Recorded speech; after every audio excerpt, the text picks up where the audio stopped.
Bismillahirrahmanirrahim. Yang terhormat Ibu Sri Wahyuni Mukhtar, SPD MSN, selaku dosen pengampu mata kuliah Teknik Presentasi, serta teman-teman sekalian. Assalamualaikum warahmatullahi wabarakatuh. Puji syukur kita panjatkan kehadirat Allah Subhanahu wa Ta'ala karena atas limpahan rahmat dan hidayahnya sehingga kita bisa bertemu kembali pada pertemuan kali ini meskipun lewat via daring. Salawat serta salam tak lupa kita kirimkan kepada junjungan kita Nabiullah Muhammad SAW, Nabi yang telah membawa kita dari alam kegelapan menuju alam yang terang benderang seperti sekarang ini. Sebelum lanjut ke materi, terlebih dahulu saya akan membacakan biodata saya sendiri.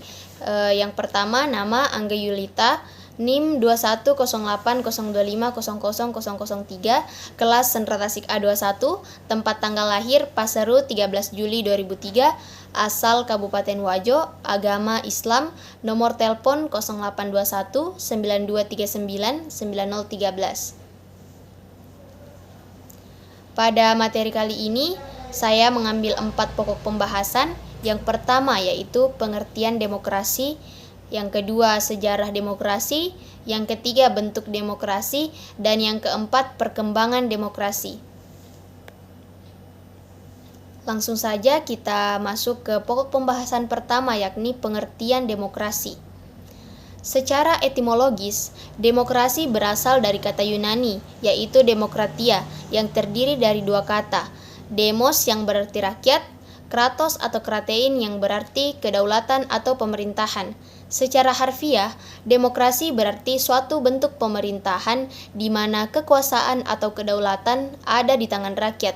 Dengan kata lain, rakyat dilibatkan dalam setiap aspek kehidupan bermasyarakat, berbangsa, dan bernegara. Kemudian, pengertian demokrasi menurut para ahli. Yang pertama yaitu Aristoteles.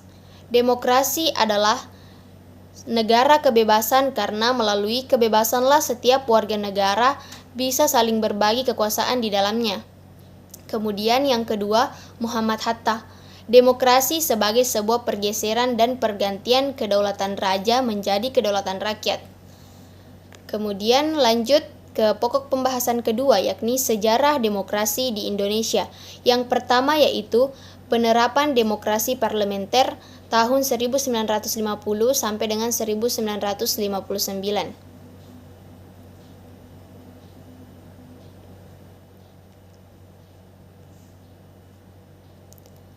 Nah, pada periode ini merupakan awal perkembangan demokrasi di Indonesia.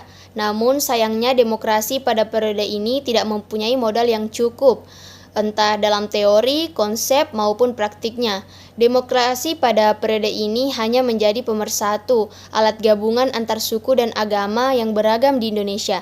Namun, demokrasi parlementer ini kurang cocok ditetapkan di Indonesia karena dalam prosesnya timbul perpecahan-perpecahan politik yang mendominasi terpecah belah, sehingga demokrasi parlementer ini diganti menjadi demokrasi terpimpin.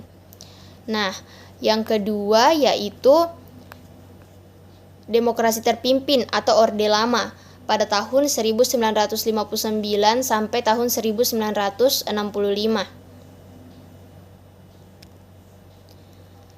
Ciri-ciri demokrasi ini adalah dominasi politik presiden dan perkembangan pengaruh komunis dan peran antara tentara ABRI dalam panggung politik nasional. Penguasa kekuasaan politik presiden pada saat itu terbukti melakukan tindakan dan kebijakan yang menyimpang dari ketentuan Undang-Undang Dasar tahun 1945.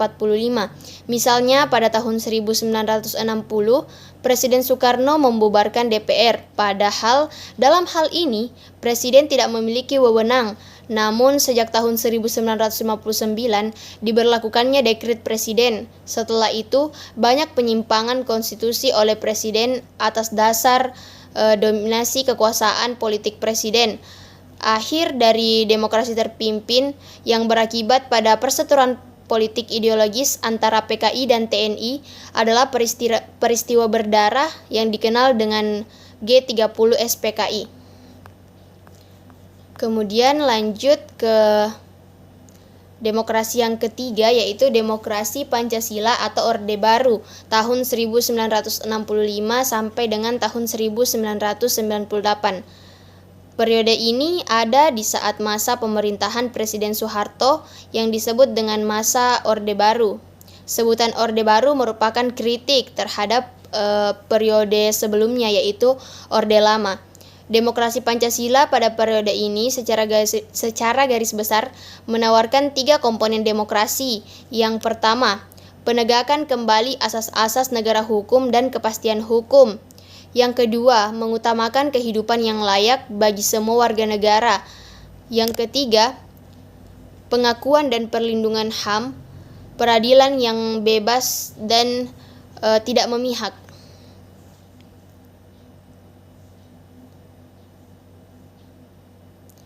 Namun, ternyata tawaran-tawaran demokrasi Pancasila hanya retorika politik dan seni manipulatif, sehingga terjadi ketidakdemokrasian penguasa Orde Baru. Lalu berubah lagi menjadi demokrasi pasca Orde Baru atau masa reformasi dari tahun 1998 sampai sekarang. Jadi dalam demokrasi selanjutnya dalam periode ini, tuntutan-tuntutan rakyat mengenai pelaksanaan demokrasi dan HAM harus lebih berpendiri. Tuntutan ini berawal dari lengsernya Presiden Soeharto yang telah menjabat selama 30 tahun lamanya dengan demokrasi Pancasila. Dalam periode ini, cita-citanya dari demokrasi yang mapan dan menjunjung tinggi HAM menjadi tantangan utama, sehingga dalam periode ini banyak terjadi perombakan baik secara aturan, fungsi, dan kebiasaan. Wacana demokrasi pada masa pasca Orde Baru atau era reformasi erat kaitannya dengan pemberdayaan masyarakat dan HAM secara sungguh-sungguh serta membalikan kedaulatan sesungguhnya pada rakyat. Kemudian lanjut ke bentuk-bentuk demokrasi. Yang pertama yakni demokrasi langsung. Demokrasi ini di mana rakyat berperan langsung serta aktif dalam memengaruhi keputusan pemerintah. Kemudian yang kedua, demokrasi tidak langsung. Demokrasi di mana kekuasaan rakyat atau peran rakyat dapat diwakilkan, tetapi tetap kekuasaan tertinggi ada di tangan rakyat. Kemudian selanjutnya, demokrasi berdasarkan hubungan antar kelengkapan. Yang pertama yaitu demokrasi perwakilan dengan sistem referendum. Yang kedua, demokrasi perwakilan dengan sistem parlementer. Yang ketiga, demokrasi perwakilan dengan sistem kekuasaan. Yang keempat, demokrasi perwakilan dengan sistem referendum dan inisiatif rakyat. Kemudian, macam-macam demokrasi berdasarkan prinsip ideologi. Yang pertama itu ada demokrasi liberal. Demokrasi liberal di sini merupakan sebuah sistem politik yang memiliki banyak partai di mana kekuasaan politik dipegang oleh politisi sipil yang berpusat di parlemen. Kemudian yang kedua yaitu demokrasi rakyat. Salah satu jenis demokrasi yang berhaluan Marxisme, komunisme, demokrasi ini menginginkan kehidupan tanpa adanya kelas sosial. Kemudian yang ketiga yaitu demokrasi Pancasila. Sistem pemerintahan yang diarahkan oleh kebijaksanaan melalui proses musyawarah, perwakilan, dan sila keempat dari dasar negara Pancasila yang terdapat dalam pembukaan Undang-Undang Dasar 1945. Kemudian selanjutnya yaitu perkembangan demokrasi. Nah, yang pertama itu periode 1945 sampai tahun 1959.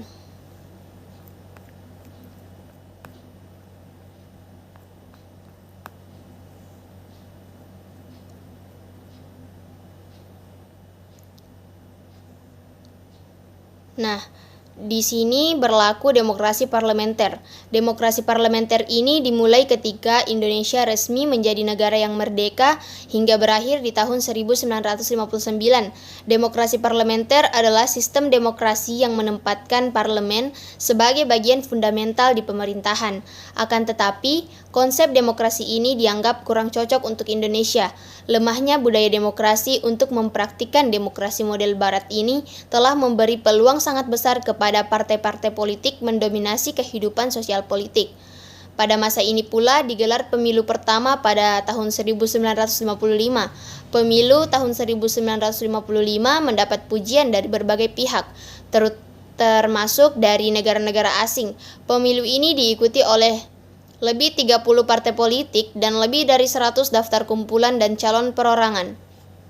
Beberapa hal yang menarik dari pemilu tahun 1955 adalah tingginya kesadaran berkompetisi secara sehat. Misalnya, meski yang menjadi calon anggota DPR adalah Perdana Menteri dan menteri yang sedang memerintah, mereka tidak menggunakan fasilitas negara dan otoritasnya kepada pejabat bawahan untuk mengiring pemilih yang menguntungkan partainya. Kemudian yang kedua, pada masa perkembangan tahun 1959 sampai 1965, di sini berlaku demokrasi terpimpin. Demokrasi terpimpin adalah sistem pemerintahan di mana segala kebijakan atau keputusan yang diambil dan dijalankan berpusat kepada satu orang, yaitu pemimpin pemerintahan. Demokrasi terpimpin ini dimulai pada tahun 1959 ketika Presiden Soekarno mengeluarkan Dekret Presiden 5 Juli 1959. Ciri yang paling khas dari konsep demokrasi terpimpin adalah kehadiran peran dan campur tangan Presiden selaku pemimpin tertinggi demokrasi dan revolusi, yakni Presiden Soekarno. Di lain sisi, demokrasi terpimpin juga terlihat dari pengaruh komunis dan peranan antara ABRI di politik Indonesia. Pada masa demokrasi terpimpin, banyak terjadi penyelewengan terhadap Pancasila dan Undang-Undang Dasar tahun 1945, seperti pembentukan nasionalis, agama, dan komunis atau Nasakom. TAP MPRS nomor 3/MPRS/1963 tentang pengangkatan Soekarno sebagai presiden seumur hidup. Kemudian, pembubaran DPR hasil pemilu oleh presiden, pengangkatan ketua DPR gotong royong atau MPRS menjadi menteri negara oleh presiden, kemudian GBHN yang bersumber pada pidato presiden tanggal 17 Agustus tahun 1959 yang berjudul Penemuan Kembali Revolusi Kita ditetapkan oleh DPA bukan MPRS. Kemudian, masa perkembangan tahun 1965 sampai tahun 1998, di sini berlaku demokrasi Pancasila era Orde Baru. Setelah peristiwa G30 SPKI terjadi di tahun 1965, terjadi pergantian pemimpin dari Soekarno menuju Soeharto. Era Orde Baru ini juga dikenal dengan istilah demokrasi Pancasila yang menjadikan Pancasila sebagai landasan demokrasi. Akan tetapi, rezim yang berkuasa selama 32 tahun juga dihantui dengan beberapa penyimpangan, seperti penyelenggaraan pemilu yang tidak jujur dan tidak adil, kemudian penegakan kebebasan berpolitik bagi pegawai negeri sipil atau PNS, kekuasaan kehakiman atau yudikatif yang tidak mandiri karena para hakim adalah anggota PNS Departemen Kehakiman. Kemudian, kurangnya jaminan kebebasan mengemukakan pendapat. Lalu, sistem kepartaian yang otonom dan berat sebelah. Kemudian yang terakhir, maraknya praktisi kolusi, korupsi, dan nepotisme atau yang sering disingkat KKN. Kemudian perkembangan selanjutnya yakni tahun 1998 sampai yang berlaku pada masa sekarang yakni demokrasi reformasi. Berakhirnya rezim Orde Baru yang berkuasa selama 32 tahun melahirkan demokrasi baru yang dikenal dengan istilah era reformasi.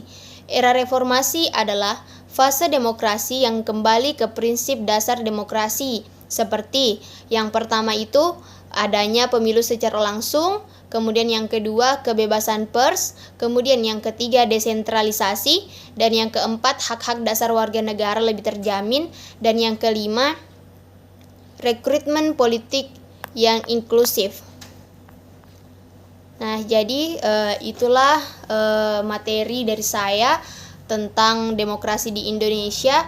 Ternyata di Indonesia ini ada banyak perkembangan demokrasi dan sejarah-sejarah demokrasi tiap tahunnya, dan juga bentuk-bentuk demokrasi ternyata terdapat berbagai macam bentuk, diantaranya demokrasi langsung, demokrasi tidak langsung, dan macam-macam demokrasi tadi berdasarkan prinsip ideologi, dan juga ada demokrasi berdasarkan hubungan antar kelengkapan. Nah, itulah tadi materi dari saya. Sekian dan terima kasih. Lebih dan kurangnya mohon dimaafkan. Wabillahi taufiq wal hidayah. Wassalamualaikum warahmatullahi wabarakatuh.